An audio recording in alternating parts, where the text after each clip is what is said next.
I'm gonna tell y'all something that most of y'all don't even know. Kobe was injured, and he was at the Dodgers game, and he's talking with Magic at the game. He didn't have no crutches. He walked in without the crutches, and when he's talked to the Magic, Magic said to Kobe, because Magic was owning the Dodgers, he was telling Kobe, you know what? You should be president of basketball operations for the Lakers. He wanted Kobe to do it. And Jenny Buss was talking to him about going to the front office. And he was like, hell no, I'm still playing. So he's like, I ain't even thinking about that. I'm thinking about playing. So Magic was trying to recruit Kobe then and get Kobe with the used to the idea of a reduced role. And they wanted to get Kobe out the house and get him back in there. But Kobe was, his mind state is, I'm a hooper. You know what I'm saying? This is what I do right now. Like I hoop. That's my thing. So I want to make sure I it's I'll get to that when it's time, but I didn't want to do that. But Magic wanted him to be president of the basketball operation. Jenny Buss is at this time was in a fight to get access to the company in full and do it the way she wanted to do it.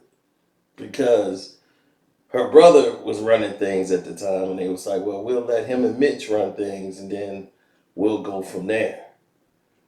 So when her taking over and Mitch getting fired, Mitch and Cole had a great relationship. So when Mitch Kupchak going because he backed the brother and not her, she had to let Mitch go too. And Cole was like, ugh. So she's like, Magic is gonna be president of basketball operations. That's gonna, save the face. But they wanted Kobe to be the general manager. He wanted to bring Kobe in as a GM spot, and he was like, "Look, you ain't never getting fired." Kobe's like, "I don't want the press. I don't want anybody. I don't want that job. Like I don't want to be like he. Basketball was out of his system completely. When he was playing those last games, he couldn't wait for them to be over. He was so in love with his new passion, which was film and doing children's books. And he was so into that. Like a lot of people thought they were worried about Cole. They was like, oh man, Cole gonna have a problem. Like Cole ain't gonna be cool with all of this, like Cole ain't gonna make it. But Cole was actually content. He was, no, I'm good. Like I thought, a year ago I probably wouldn't have been good, but I'm good. I don't want it. So Kobe had the opportunity to run the Los Angeles Lakers, and as soon as he got out of into retirement, he could have went straight to the front office. But it was a big mess. And what was going on with Jenny when she was taking over the team? She was talking about what she wanted to do, and him having the opportunity to play with LeBron James. So all of this was being discussed with Kobe Bryant. Kobe Bryant did not want to play his final years with LeBron. No, hell no. So this is what they told him. He was, oh, okay. Because Magic was going to get him used to the idea, up to the idea of playing with LeBron. And he didn't want to play with LeBron.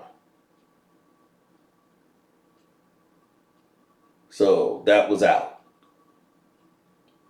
It was like you and LeBron in the backcourt. Who gonna stop that team? And he was like, I'm gonna stop it because that ain't never gonna happen. Hell no. And he didn't respect the way LeBron, what he did at 25, instead of earning the championship the right way and going and earning it straight up so you can get your respect. You decide to basically manufacture one by bringing all the best players and loading the team up with all superstars to go win the team championship. He didn't honor that process. That's, to me, it deludes it. And just like it did for me, it did for him. See, it's how you win the championships that really matter. And that's the process of the reward is the struggle. It's the payoff for the struggle you went through building with this team, not just from this season, for 2, 3, 4, 5, 6, maybe 7 years of us struggling to get here. I just watched the Pistons documentary. And what did you learn from that? The same thing I've always learned. The Pistons is the greatest team in history. They was running their head against the wall for 7 years, 8 years, trying to get to that moment where they could be world champions.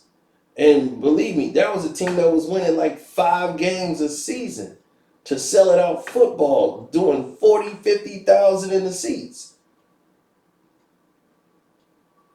So you can say what you want. The Bad Boys Pistons was the team to see.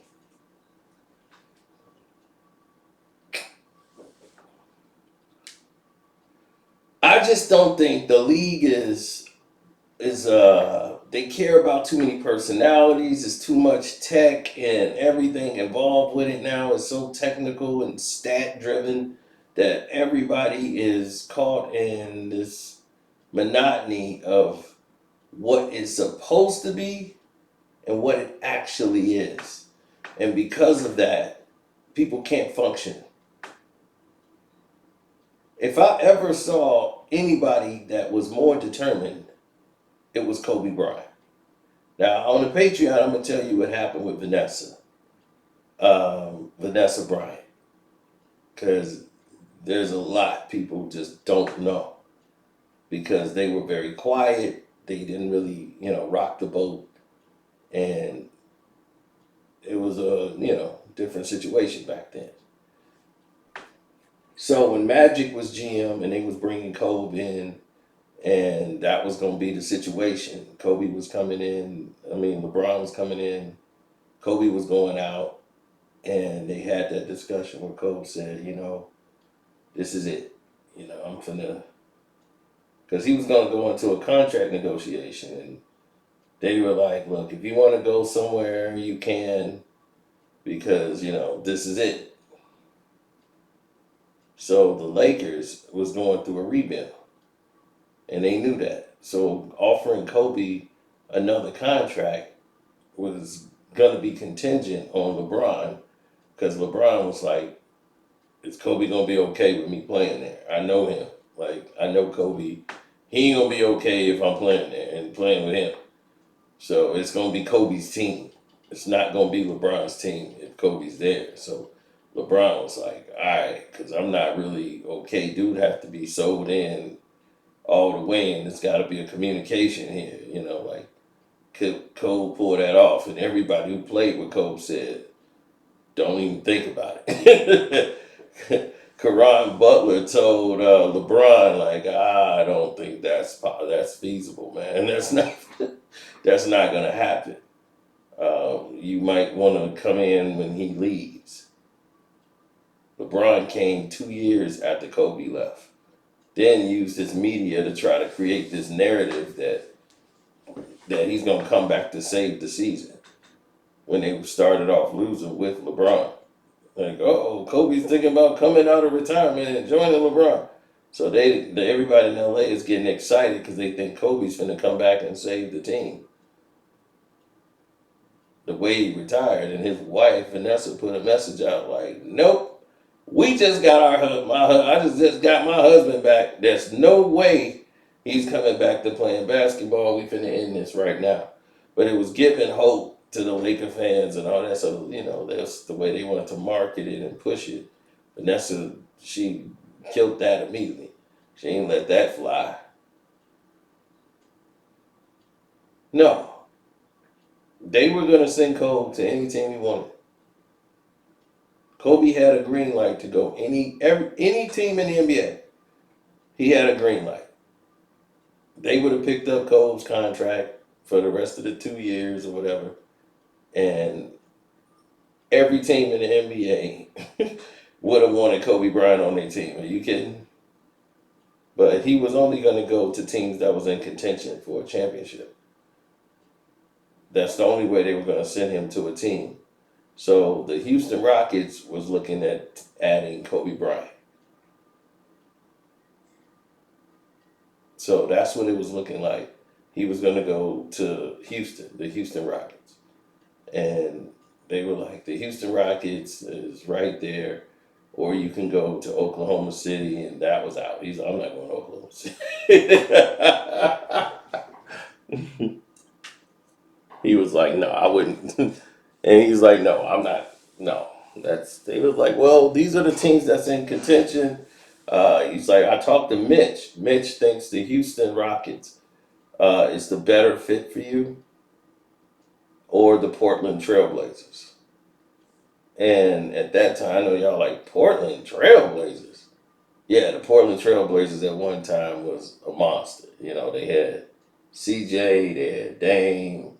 You know, they just weren't a dynasty like Golden State at the time, so they weren't that. But yeah, they were a problem.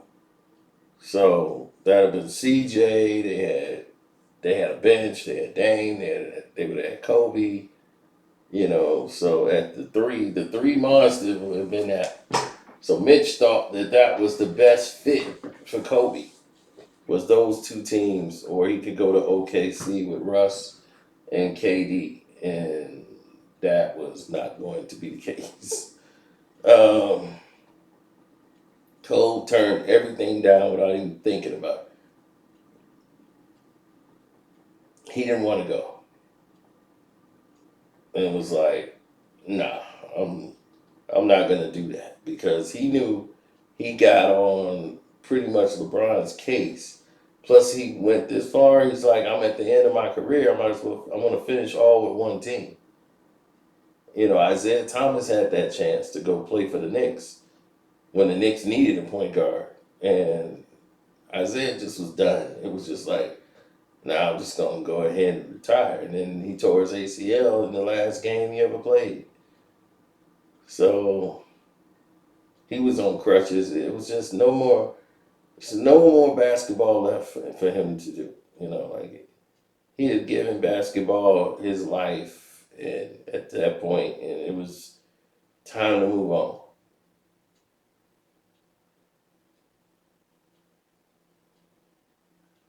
But he was indeed one of the greatest players to ever play the game, as well as Kobe Bryant. This is what I talk about when I talk about elite, being elite talent, elite players. This is what we mean. Now, Kobe Bryant, what he was able to do is put who you got right now uh, in Rob Palenka, his agent. Once Kobe retired, he basically retired with Kobe, and Kobe said, hire Rob. Rob want the job, and if Rob runs into any trouble, have him call me. You know, just call me and I'll give you my input. But that's it. Like, I'm done.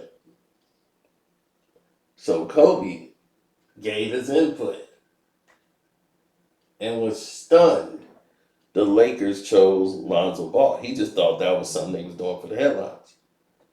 And he would have taken De'Aaron Fox or Jason Tatum. After working out with Jason Tatum and doing the details and breaking down the game from a mental capacity. Because when he first retired, Kobe was doing that, but he loved to talk the game, like teach it. So he agreed with ESPN to do the detail series where he breaks down the game and just the cerebral part of it and how he sees the court and what he actually does, certain plays that he run and what to do in these moments. And he was such a teacher of the game. You know, the game lost so much with Kobe's demise. that it's like, damn. It's so hard to even picture it because it's like he's so present. His presence was so great. It's like, damn, Cole's gone. It's like, just don't even make sense almost.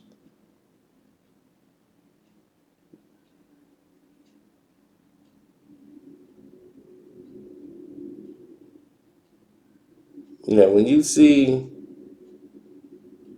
everybody in a row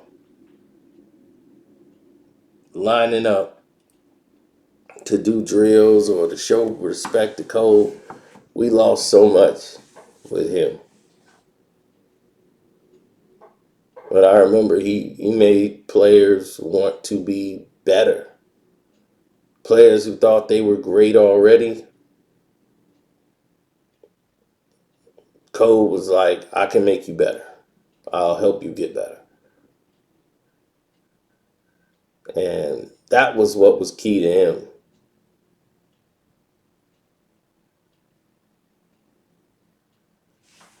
Kawhi is one of the hardest workers, just like Cole. So he pushed himself greater than anybody else could ever push him. So all this time, Kawhi isn't sitting back. He's working. He's going to come into that game ready to go. Me, I'm straight up and down 100% work, work, work, work, work. I grind like bricks. So it's 24/7. We don't close. We don't stop. It is what it is.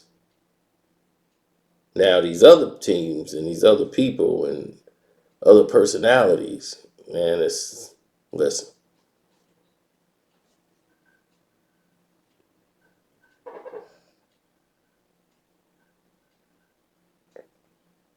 I've seen it come and go.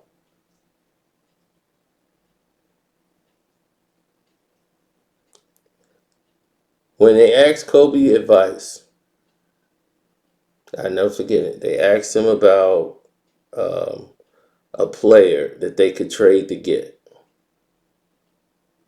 And he said, to help complement LeBron, he said, I would trade and get a veteran player that would help him out. He said, get him a player that's similar to Paul George, and you might get him for less money. If you was to get C.J. McCollum, he said C.J. would complement LeBron's game. He won't cause friction. He's somebody that's not gonna challenge like LeBron's rule and all of that, and he'll alter his game to fit around LeBron.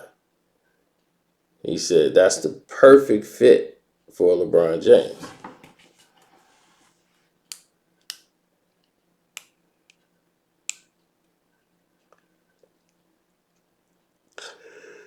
He said CJ, but he's like, he might be too expensive. And LeBron is comfortable with Kyle Kuzma, and they were so attached to Kyle Kuzma. And he says, oh, he's like, Kyle Kuzma, Cole likes him. He's like, I like him. I like his attitude, but I wish he had more work ethic. Work ethic, got to get up. You got to step up his work ethic. You just can't shoot threes in practice and just say, I worked hard. And he's like, this dude got to grind like he ain't supposed to be here because he's like, he really ain't supposed to be here. That's what he's like, so you got to take advantage of it. They wasn't really looking to draft you. And you just made that jump. The same way was hungry to get in the league, you got to be even more hungry to stay there. And that's what he wanted out of Kyle Kuzma. But he was like, if you guys are looking now, because they were looking to get AD to the team. Anthony Davis is coming. So he said, oh, yeah, we're going to get Anthony Davis after this season. We're going to make a trade for him. And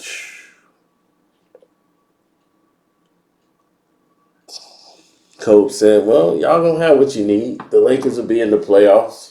But if you want to win championships, he said, y'all got to find a way to try to get a player like CJ for cheap because if Kawhi and Paul George are together, that's going to be hard to beat. Them Clippers, it's gonna be hard to beat. So he's like, "Good luck to y'all. I'm out." Similar to what I'm doing right now. Good luck to y'all, because I'm out. See y'all on the Patreon. Don't forget to like this video, man. And don't forget to leave a comment. Hopefully y'all left a super chat. If not, that's all right. Cheapskates. I'm out.